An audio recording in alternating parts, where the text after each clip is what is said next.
Avez-vous déjà eu le sentiment que quelqu'un de très proche ne vous encourage pas vraiment, même en souriant à vos côtés? Et si je vous disais que beaucoup des plus grandes trahisons auxquelles vous confrontez ne viendront pas des ennemis déclarés, mais qui prétendent l'amour, le soutien et la loyauté? Aujourd'hui, vous verrez derrière les masques. Vous comprendrez comment l'envie se déguise en compliment, comment le silence se transforme en arme et comment même un bon conseil peut être une chaîne invisible. Cette vidéo n'est pas seulement une révélation, c'est un appel à la conscience. Et si vous regardez jusqu'à la fin, vous apprendrez à reconnaître ces ombres avant de désactiver votre lumière. Mais avant de continuer dans cet univers sombre et nécessaire, faites 3 choses maintenant. Laissez-vous pour renforcer ce message. Abonnez-vous à la chaîne et activez la cloche, vous ne pouvez pas perdre ce qui arrive. Et commentez tout de suite, je choisis de voir la vérité. Ce commentaire est plus qu'une phrase, c'est un cri de liberté contre les manipulations silencieuses qui entourent votre vie. Il s'agit de la première étape pour récupérer sa puissance. Le plus grand truc de l'ennemi est de ne pas vous attaquer, et de vous faire croire qu'il n'était jamais là. Et quand il s'approche de l'utilisation du sourire d'un ami, c'est là que vit le danger. C'est la première illusion. Le visage familier, l'étreinte confortable, l'épaule qui entend vos victoires et vos peurs, tout cela peut être le déguisement parfait. Le véritable ennemi, c'est que la douleur qui détruit le plus ne vient pas de l'extérieur, mais de l'intérieur. Il infiltre sa vie d'allié, mais porte dans son cœur la lame de la trahison. Ces personnes ne font pas d'erreur par accident. Ils vous étudient, apprennent votre langue, vos croyances, vos rêves. Et lorsque la confiance est solidifiée, lorsque vous vous êtes déjà permis de baisser votre garde, c'est là que le coup se produit. Ils n'attaquent pas lorsque vous êtes sur le sol, ce serait trop évident. Ils attaquent lorsque vous êtes debout, célébrant les victoires, récoltant des fruits. Parce que c'est à ce moment que l'envie devient de la stratégie et de l'amitié, dans un piège. Mais ce n'est pas la paranoïa, mais la perception. La vie est un champ de bataille silencieux, et de nombreux soldats à vos côtés portent de faux uniformes. Ils ne sont pas là pour vous protéger, mais pour se protéger de votre éclat. Et pendant que vous recherchez de vraies alliances, elles comptent les secondes jusqu'à la prochaine occasion de couper vos ailes. Il y a un moment où votre lumière n'est plus la bienvenue. Lorsque vous commencez à grandir, élargissez votre conscience, votre succès, votre identité, quelque chose change autour de vous. Ce n'est pas seulement toi qui transforme. Ce sont les looks. Ce sont les silences. Ce sont les sourires qui étaient autrefois sincères et deviennent maintenant des plastiques. Leur élévation oblige les autres à se regarder. Et tout le monde n'est pas prêt à faire face à la réflexion que vous éveillez. Certains vous applaudiront, oui, mais d'une manière contenue et inconfortable. D'autres s'éloigneront, comme si leur présence était un rappel cruel qu'ils ont été laissés pour compte. Et il y aura ceux qui, sous le déguisement d'un soutien exagéré, veulent juste vous garder, pour regarder. Quand vous étiez en panne, tout le monde était ami. Mais maintenant que vous grandissez, ils se sentent diminués. Le problème n'a jamais été vous. C'est ce que votre évolution révèle en eux. Le défi consiste à percevoir les signes subtils.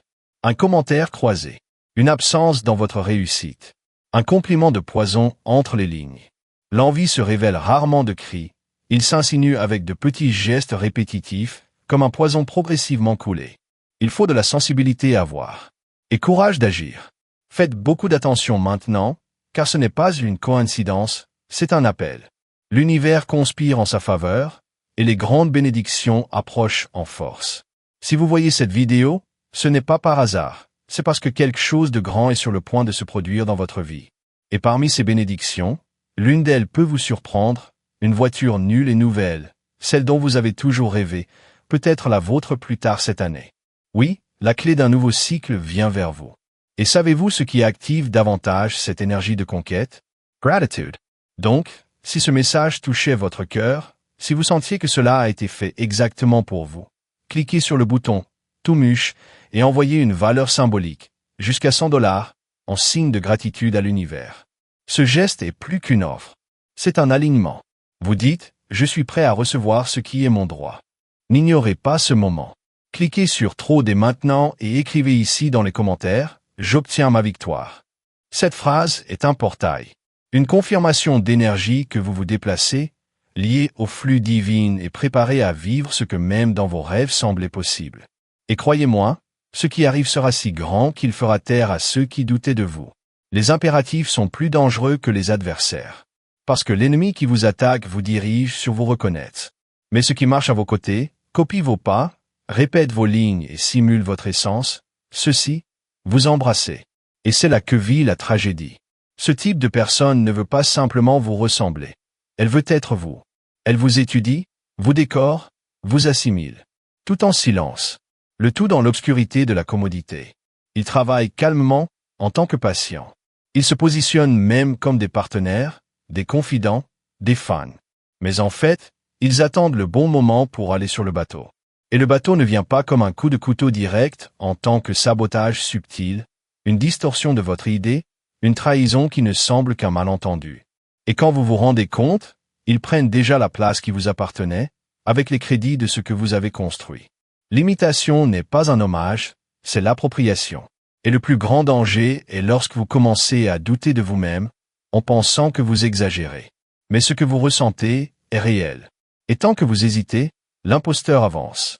Il est nécessaire de rompre avec le romantisme de la loyauté et d'accepter une dure vérité. Tout le monde autour d'eux n'encourage pas sa victoire. Certains répètent comment voler leur couronne. Certaines personnes n'entrent pas dans votre vie pour vous détruire. Ils viennent comme un soutien, comme une opportunité, en tant qu'entreprise. Mais ils sont comme des mouvements émotionnels. Vous ne réalisez pas à quel point vous êtes lentement regardé. Ce sont les écarts déguisés en destination. Les invitations qui semblent alignées mais vous éloignent. Les conversations qui semblent affectueuses mais sucent leur énergie. Les partenariats qui semblaient prometteurs mais ne vous maintiennent qu'au même endroit. Le danger ici est subtil. Il ne vous attaque pas, ne vous offensez pas, ne vous empêche pas directement. Au contraire, il vous serre dans leurs bras, vous encourage, vous distrait. Et c'est précisément pourquoi vous les gardez. Mais le temps passe, et le chemin commence à se répéter. Et les projets ne marchent pas. Et votre âme commence à se taire. Jusqu'à un jour, vous vous rendez compte, vous n'allez plus vers ce que vous vouliez, vous êtes juste occupé avec ce qui est apparu. Reconnaître ce type de sabotage nécessite une clarté brutale. Tous les retards ne proviennent pas d'un ennemi. Parfois, cela vient de qui vous insistez pour appeler le soutien. Ce sont des relations qui semblent trop belles pour être interrogées, et donc elles sont dangereuses. La réduction de ces liens peut faire mal, mais rester en eux peut vous coûter le sort. La trahison ne commence jamais à la fin. Il commence dans les détails ignorés, dans les silences que vous avez pardonnés, dans les compliments qui sont devenus chaleureux, dans les gestes que vous préfériez ne pas interpréter. La vérité est que le traître ne change pas, il révèle-t-il. Et quand vous regardez en arrière avec des yeux éveillés, vous vous rendez compte que les signes étaient là tout le temps, comme des fissures discrètes sur un mur apparemment solide. Mais vous vouliez le croire, parce que la confiance est plus facile que de se méfier de qui vous aimez. Et c'est là que vit l'abîme. Vous fermez les yeux, faites des excuses, si vous sabotez. Parce qu'admettre que quelqu'un de fermeture n'est pas celui qui semblait être est une douleur que peu ont le courage de faire face. Ensuite, vous soutenez, vous justifiez, jusqu'à ce que la lame apparaisse. Et pourtant, vous doutez, est-ce vraiment une trahison?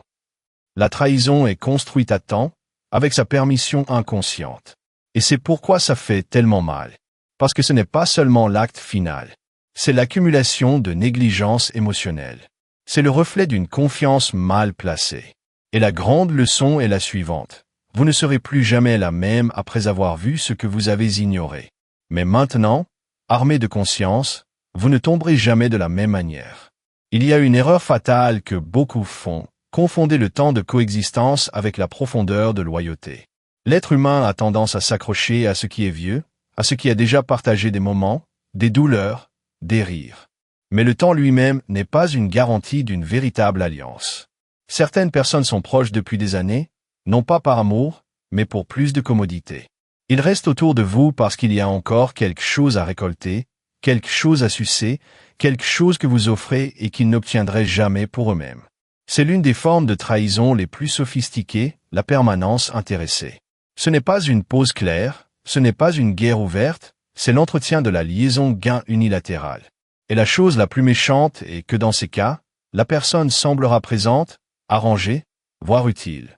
Cela sera prudent, mais cela assurera en fait votre accès à ce que vous avez construit. Sa présence n'est pas basée sur le sentiment, mais sur le calcul. Elle est à vos côtés jusqu'à ce que vous n'ayez pas à l'être. Jusqu'à ce que vous ne serviez plus. Le test survient lorsque le scénario change. Lorsque vous ne pouvez plus offrir la même chose, lorsque tout devient instable, lorsque vous avez besoin de plus qu'il n'offre. Et puis le masque tombe. La personne auparavant fidèle devient absente. Celui qui a dit « je suis avec toi » est maintenant résoudre des choses, s'entend, dans une autre phase. C'est dans ces moments que vous découvrez qui était pour vous et qui était pour ce qui venait de vous. Le vrai ami est dans la tempête. L'opportuniste laisse le bateau au premier tonnerre.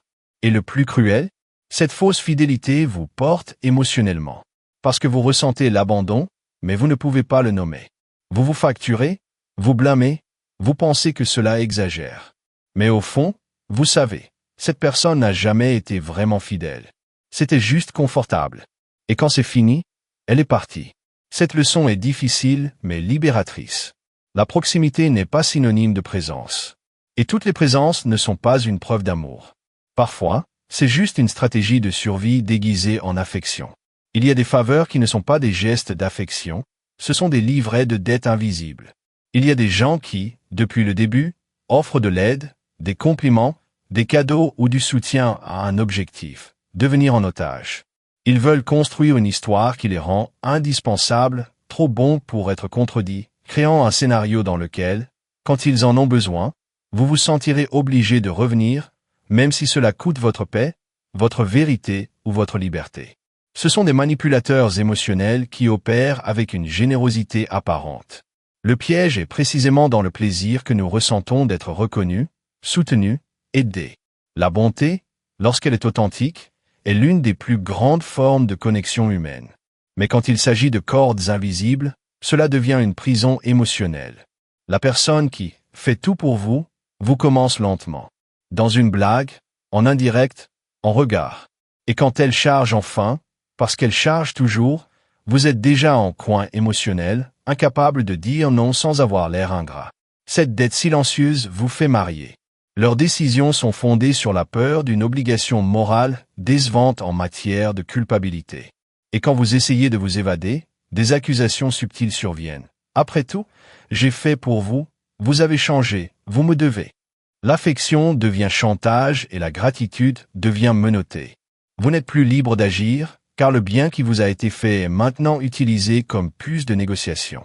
Le manipulateur se nourrit de son sens du devoir, pas de l'amour. La libération commence lorsque vous comprenez que le véritable amour ne compte pas. Ce qui facture une aide qui ne facture pas, c'est le contrôle. Celui qui est vraiment à vos côtés n'a pas besoin d'un projecteur ou d'applaudissements, des représailles beaucoup moins immédiates. Il donne parce qu'il ressent. Et seulement. Le reste est un théâtre émotionnel, assemblé pour vous garder coincé dans des liens qui semblent affectueux, mais sont un domaine pur. Apprenez à reconnaître ces pièges doux. Car toutes les bontés ne sont pas la bénédiction. Parfois, c'est du poison servi avec un sourire. Lorsque vous commencez à évoluer, à briser les normes, à vous éloigner de ceux qui ne suivent plus votre fréquence, quelque chose d'inattendu se produit. Vous devenez le méchant de leur récit. Ceux qui se nourrissaient de leur stagnation déforment maintenant leur ascension, comme une trahison. Il a changé, se pense-t-elle, ce n'est plus comme avant. Ce sont des phrases répétées comme des mantras sur les roues de conversation où la vérité est toujours la première victime. Ce n'est pas ce que vous avez fait. Il s'agit de ce que votre liberté représente pour ceux qui n'ont jamais voulu se déplacer à leur place. Ce type de manipulation est subtil mais destructeur. Il ne nécessite pas de mensonges complets. Il nécessite des versions partielles, des demi-histoires, des distorsions précises. Peu à peu, l'image qu'ils ont construite de vous est défigurée, pas avec une haine explicite, mais avec des déceptions inventées. Et la chose la plus méchante est que ces distorsions sont parlées par ceux qui étaient déjà intimes, fiables. Par conséquent, ils gagnent en crédibilité. Qui écoute pense, si même il dit que, il doit avoir quelque chose de mal. Alors que vous essayez de suivre votre chemin, votre réputation devient une puce de négociation.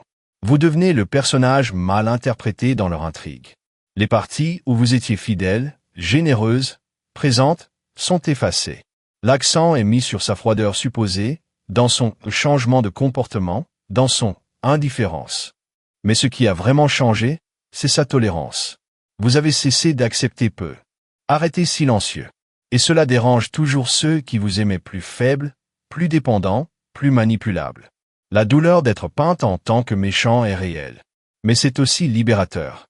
Parce que le moment où ils essaient de réécrire votre histoire est le moment où vous arrêtez enfin d'être un complément dans le script des autres. Le prix de l'authenticité est élevé, mais la tranquillité de la vie de sa vérité, sans corde, vaut chaque page déchirée dans le livre de l'hypocrisie des autres. Les trahisons les plus douloureuses ne viennent pas avec des cris, mais avec des silences.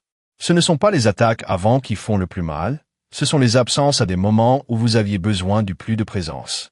Cette amitié qui se ferme tandis que d'autres vous attaquent. La personne proche qui écoute des mensonges sur vous et ne bouge pas de muscle. Le silence complice, confortable et pratique. Il ne confronte pas, ne défend pas, ne s'implique pas. Et pour cette raison même, cela devient cruel des positions. Ce type de trahison ne laisse aucune cicatrice visible. Mais cela érode lentement la confiance. Parce que le silence permet au chaos d'avancer. Il fait de la place pour injustifier et en même temps prétend la neutralité. Ce n'est pas avec moi, je ne veux pas me mettre, je préfère ne pas prendre parti. Mais ne pas prendre parti face à l'injustice, c'est prendre parti avec l'oppresseur. Le silence se déguise sur la paix, mais c'est une omission qui renforce la violence. Et le plus brutal, souvent, ceux qui se rédigent de leur chute. L'absence de soutien n'est pas seulement la lâcheté, c'est la stratégie. Comme leur image tâche, ils restent propres, indemnes, neutres. Mais la neutralité face au mensonge est une complicité. Et la douleur de voir quelqu'un que vous estimez vous permettre d'être détruit en silence est une douleur qui résonne pendant longtemps. Parce qu'il ne s'agit pas seulement de ce qui a été dit, c'est ce qui n'a jamais été dit. La guérison commence lorsque vous comprenez que le silence en dit beaucoup plus que des mots. Il révèle qui n'a jamais vraiment été de son côté. Qui ne souriait que pendant que vous étiez utile. Qui a fait vibrer que lorsque vous étiez inoffensif. Et une fois que vous voyez ces silences pour ce qu'ils sont vraiment, cela n'interprétera jamais l'omission comme une innocence. Parce que dans de nombreux cas, le silence n'est pas la paix, c'est une trahison camouflée. Le mensonge est facile à détecter. Mais dites seulement la partie de la vérité, c'est un article. La manipulation la plus dangereuse n'est pas construite avec des inventions, mais avec des découpes. Avec des versions éditées de la réalité. Le menteur sophistiqué ne crée pas d'histoire de scratch, il déforme ce qui s'est passé. Utilise des faits réels, mais modifie les contextes, omet les détails, modifie les intentions. Et donc il plante une version pratique, apparemment plausible mais profondément trompeuse. C'est le mensonge qui détient le plus. Parce qu'il porte de vrais éléments. Et quand quelque chose semble familier, le cerveau a tendance à accepter. C'est comme prendre du poison mélangé à du miel, le goût sucré vous distrait du danger. Quiconque domine cette tactique sait exactement quoi montrer et quoi se cacher. Dites-vous ce que vous voulez entendre, confirme ce que vous soupçonnez déjà et insère de petites distorsions au milieu. Et quand vous vous rendez compte, vous croyez déjà au mensonge comme si c'était le vôtre. C'est pourquoi ces personnes peuvent maintenir des réseaux d'influence, même s'ils sont toxiques. Ils ne s'exposent pas. Ne criez pas. Ils disent simplement votre version, avec un calme aussi calculé qu'il semble fiable. Ce sont des maîtres pour façonner les perceptions.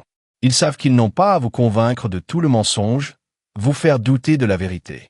Et ce doute, une fois installé, est corrosif. Cela vous fait remettre en question les souvenirs, les sentiments dévalués, vous éloigner de qui était vraiment fidèle. La seule défense contre ce type de manipulation est la conscience. Observez non seulement ce qui est dit, mais ce qui est omis. Écoutez avec un cœur prudent. Réalisez les contradictions entre les lignes. Parce que la demi-vérité est le mensonge préféré de ceux qui ne veulent pas être pris. Et si vous ne formez pas votre discernement, vous deviendrez un morceau dans le jeu de ceux qui ont toujours su déformer le tableau, sans jamais salir les mains. Tous les conseils ne viennent pas du bien. Parfois, il est une cage déguisée en sagesse. Les gens fermes, avec des voix douces et de bonnes intentions supposées, disent qu'elles veulent vous protéger, mais elles vous gardent juste coincé. Pensez Y, est-ce le moment? Get calme, ce sont des phrases qui semblent prudentes, mais ils portent leur peur de leur croissance. Ce n'est pas vous qui voulez protéger. C'est leur propre insécurité que vous avez besoin de ne pas aller si loin. Cette forme de sabotage est insidieuse car elle masque de l'amour. Cela vient des gens que vous aimez, que vous respectez, que vous entendez. Et c'est exactement pourquoi ça fait plus mal. Quand ils disent que c'est risqué, vous pouvez être trop rapide. Ce qu'ils disent vraiment, c'est « s'il vous plaît, ne me laissez pas derrière ». Ils ne vous voient pas comme une inspiration, mais comme une menace. Et au lieu de gérer leurs propres limites, ils préfèrent mettre des clôtures autour de leurs rêves. Trou car vous pousse en avant, même avec peur. Le faux soin vous tire en arrière, avec de belles excuses. Si vous sentez qu'après chaque conversation avec quelqu'un, votre vision du futur devient plus petite, il est temps de réévaluer. Parfois, ce qui ressemble à des conseils n'est qu'un frein. Et le prix pour écouter trop ces voix est de passer la vie en toute sécurité, mais loin de votre destination. Le silence fait mal, surtout quand il s'agit de qui vous attendez les plus hauts applaudissements. Il y a des gens qui ne s'appliquent jamais pour vous, pas pour la distraction, mais par choix. Ils voient leur victoire, accompagnent leurs pas, regardent leur vol, mais ne célèbrent jamais. Ils sont silencieux. Classe A. Et cette absence de reconnaissance n'est pas neutre. C'est un code, un avertissement qu'en arrière-plan, votre lumière vous dérange, et que l'espace que vous conquérirez est, pour eux, un rappel de tout ce qu'ils n'ont pas le courage d'être. Ce type de personne est dangereux parce que se déguise bien. Ils sont là, souvent depuis le début. Vous a accompagné, ils vous ont vu se battre. Mais quand le succès vient enfin, ils ajoutent émotionnellement. Ne partagez jamais votre réussite, ne vous mentionnez pas, ne vibrez pas avec vous. Et pire, ils essaient de faire en sorte que vous qui vous éloignez. Ce qu'ils ressentent vraiment, c'est un mélange d'envie, de fierté blessée et de peur de perdre le contrôle qu'ils pensaient autrefois qu'ils avaient sur vous. Apprenez, qui ne célèbre pas votre victoire espère probablement votre chute.